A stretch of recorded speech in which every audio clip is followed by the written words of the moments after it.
Hey guys, we're about to bring you a clip from the latest edition of Journo Insight with Neil Jones. Me and Neil sat down to talk about a wide range of topics, including some of the potential changes that could affect Liverpool over the next few years. So yeah, check out this clip.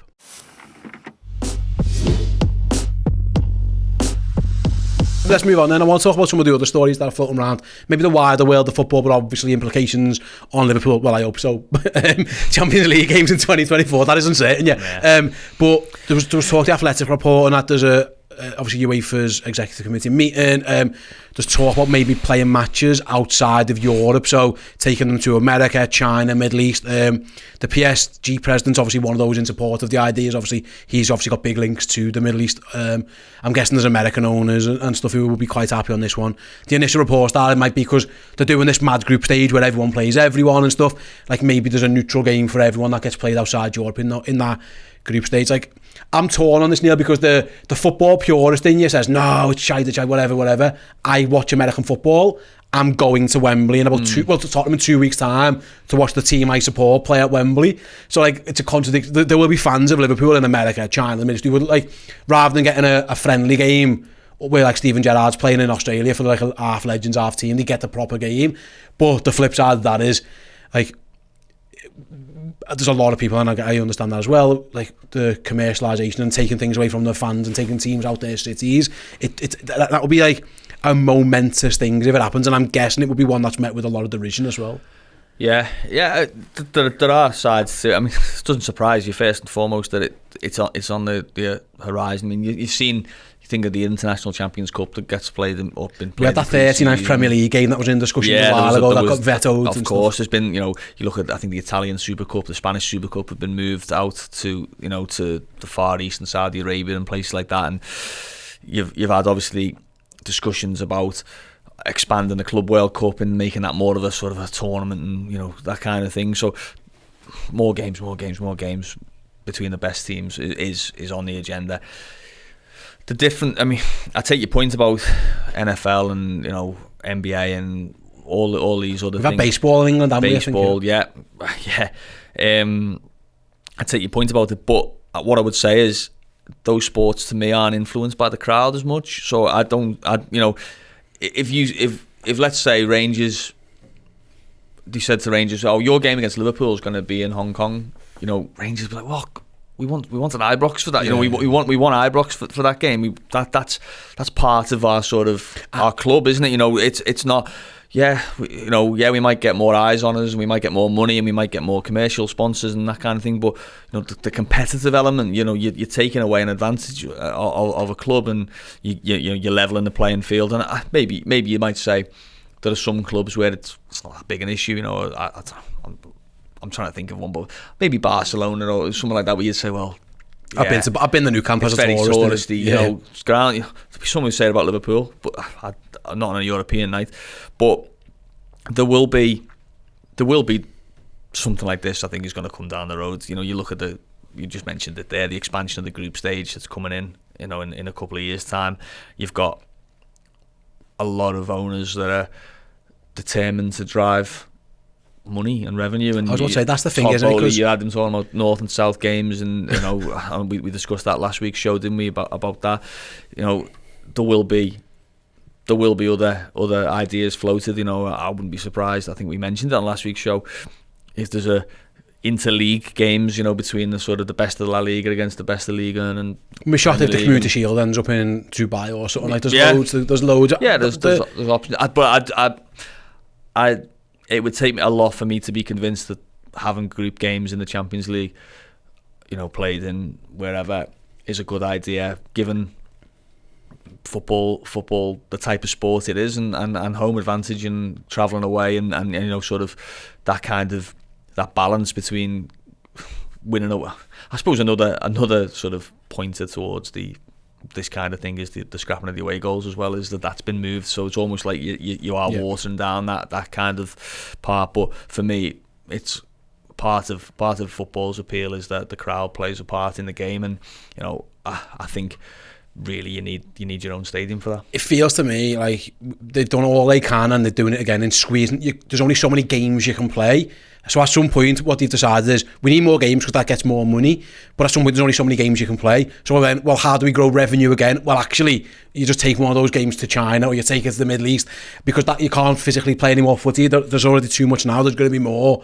So even they might realise, well, there's a breaking point of matches. But if we take Barcelona versus Real Madrid in the group stage of the Champions League and play it in China, or we take, Liverpool v Man City and pop it in Qatar or something like that, that's the way they make, because it is all about that revenue growth, because it'll never stop. Like there's never an amount of money that they'll be yeah, we're fine. Yeah. There's always going to be room for wanting more. Yeah, of course, yeah. And the underlying sort of the elephant in the room really is the Super League, isn't it? And the fact that as much as we all were pleased to see the end of that week of, or 3 days of madness, in 2021, we all sort of knew really the ghost will always sort of still be there, lingering in the background, and this is very much part of that. UEFA ends up being the good guys in that fight, and Paris Saint-Germain were one of them as well, weren't they? They were sort of one of the beacons of support and Bayern Munich, yeah. So, but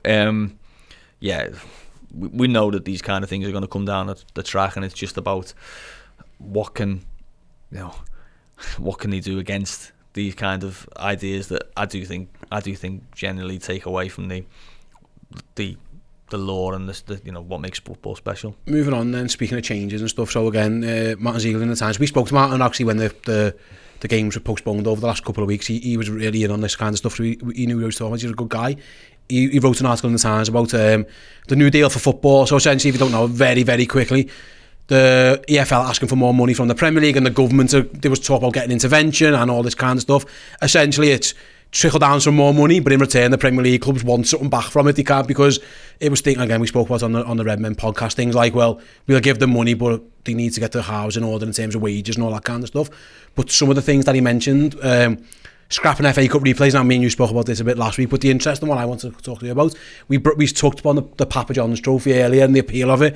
There was talk in Martin's report that said clubs involved in the European competitions could either not compete in the League Cup or maybe field under 21 sides. Basically, the EFL Cup helps the lower league team survive, money, revenue, and all that kind of stuff. I think the Premier League's argument is, well, we're giving you money, you don't need that to survive, kind of thing. So help us out, because we're going to be playing more European games, the expansion of the Champions League. We need to do something. It feels to me like we're not miles away from maybe the death of the League Cup, because the second you put under 21 sides in it, the Papa John's Trophy, no one, with all due respect, like, no one goes to watch it. It's very, very, no one cares really. You couldn't tell you who won it. It feels like they either have a League Cup or they don't. That just feels like a hodgepodge mix of both of them, where you kind of, I don't know, you're turning the life support off without actually putting the pillow over the face. You know what I mean? Like, it feels like you're on your way out, because that would be. It would be essentially a competition where no one cares who won it, because say Everton win it, would all like, they're like, well, Liverpool win it and City win it and Man United win it and Chelsea win it. Again, it does feel like we're on our way towards, maybe we're talking about fixtures and competitions that need to go. Do you reckon we're on the way to the League Cup potentially being phased out? Yeah, possibly. I was amazed. I was amazed both of them survived the pandemic season. To be perfectly honest, actually the FA Cup, I couldn't believe survived. I remember Liverpool going to play Aston Villa with Aston Villa's under nines or whatever it was, and Derby playing Chorley, I think, with players who never played. Talk when Man United didn't play in it, like in the late 90s, that was going to be the end of it. The FA Cup seems to be like a cockroach. It's here, and I mean that in the nicest possible way. It survives everything, but I don't think there would ever be any desire from anyone to lose that. But it does feel like the League Cup is being left vulnerably. And to be honest, there'll be people watching this and who'll be like, "Sam, whatever." They don't care about it. I think this season's a sort of a real negative step for the League Cup. We haven't got a game. Liverpool haven't got a game in it. Those games obviously right at the start of the season, and Liverpool don't play a game in it until November. And then they're going to, I think the next round of that, if they get through, is right after the World Cup final before Christmas. It just feels just silly. And the thing about the League Cup is, it gets this reputation. I think Arsene Wenger sort of created this reputation with it in the 90s, that Arsenal just sort of jib it off and play all these sort of kids. But generally, a big team wins the League Cup, and usually beats another big team in the final. Liverpool beat Chelsea last season. I think City have played Arsenal. City played Chelsea. Chelsea were quite consistent winners of it. Mourinho, first trophy in the country. He said that, didn't he? He used to always try and win it early. I've got the list here actually. I'm trying to think of the last sort of non-big. Swansea in 13. Swansea, and I think Birmingham won it, but I think they beat Arsenal in the final. So it's generally one of the big clubs that win. It's generally Manchester City by the look. Well, yeah. To be fair, and you got United there, yeah. We had big games. So Liverpool, Chelsea, City, Spurs, Villa, City, Chelsea, City, Arsenal, Man United beat Southampton. There's us, got beat on penalties. Chelsea beat Tottenham. Yeah. It's really 13-14 when it was a Sunderland side, and then Swansea won it the year before. But you're right, the cream's always risen to the top. Not, really. it's not a competition that you say, well, there's no real glamour in it for these. Oh no, there's no real pedigree of the big clubs anyway. They're not bothered about it. They always tend to do quite well in it. So, but you can't. For me, you can't have the League Cup with under 21 sides in it. I think, to be honest, I feel like a little bit about the Papa Johns. You think, what's going on there, really? What are we doing? Demeaning the EFL trophy to do it with the League Cup. Yeah, I don't see how it survives that. I mean, it's not. We shouldn't say it's not confirmed that. Yeah, it's just part of a manifesto. Yeah, their proposals. Yeah. Yeah, I mean the replays thing. I think we might see that come in this season with obviously some postponed games and the World Cup. You might see that become a thing. I think that was reported actually that those clubs that have had 2 games postponed, Liverpool being among them, would not be expected to play 3rd and 4th round replays. But I would hope that the AFL clubs would be receiving some sort of package that recompenses them, because it's easy to get. On the one hand, we're talking about taking Liverpool and Barcelona and Real Madrid and Manchester United over to the Far East or America or Canada or Australia, wherever. The football world's a lot broader than that, and we should be thinking about Tranmere's and.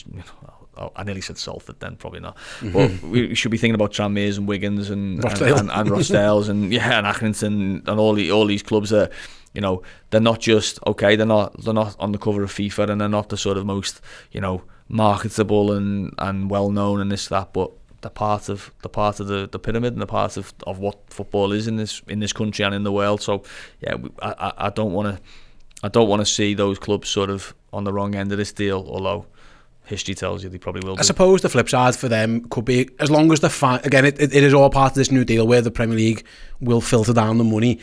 I bet you secretly, if you said to Accrington, actually you'll get the same amount of money for playing it or not playing it, it's probably worth them in terms of how many games they have to play and squad management. It could be beneficial for them not to be in it, because they're never going to win it. They're in it to try and get as far as they can to make some dough. So if the dough's there, that's the important thing. This, whatever the financial package is, it's got to at least make them more money than they would. Because if it's just the same, it's like, what's the point? They need to make it. But I suppose the flip side is, when you're down there, if you're in League 1 or League 2, you might get a glamour tie, which is what it's for. And also, you're removing something good from the future, aren't you? I know you speak to lower league players. A friend of mine played for Accrington and they drew West Ham away in the League Cup, the early rounds. He got beat last minute. Dimitri Payet put a free kick in, but you speak to people and that's a career high point.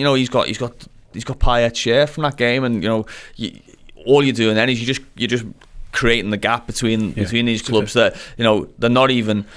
You think about Marine playing Tottenham. It's one of my local haunts in Crosby, and you go in, then the difference that's made to that club in terms of being able to build a bar and relay the pitch, and the pictures on the wall of Gareth Bale running down the wing, Mourinho walking in down College Road. Those things are.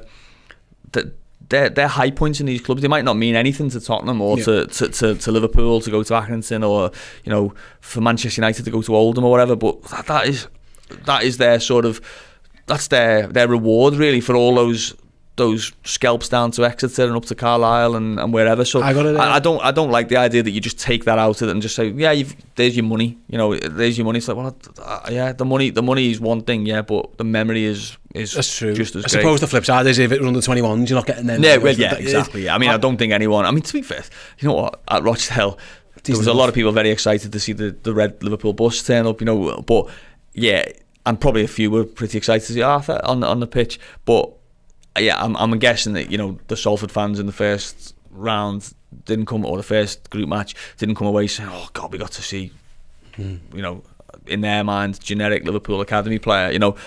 But yeah, if it's you know, as I say, if it's Gareth Bale and players like that, and Eric Dyer and the likes turning up at Marine, or you've got, you know, I remember Manchester United playing Burton Albion when I think they were non-league.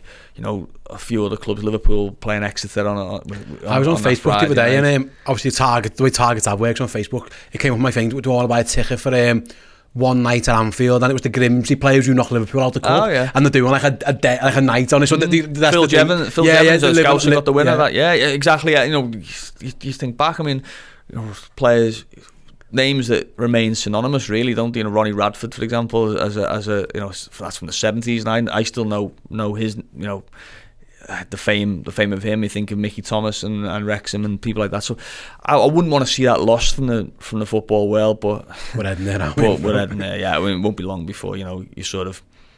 I'm amazed. To be honest, I am amazed that the professional pyramid is still at 92. To be honest, because some of these clubs that have, you know, lower down the pyramid, that they're doing wonders to survive. Yeah, we'll see how it all pans out over the next couple of weeks anyway. Hey, hope you enjoyed that. If you want to see the entire Journo Insight show, as well as all the amazing other content we've got available, head on over to redmenplus.com now. We've got some amazing stuff, including our newest documentary, German Scousers. It's all there for you right now. That's redmenplus.com.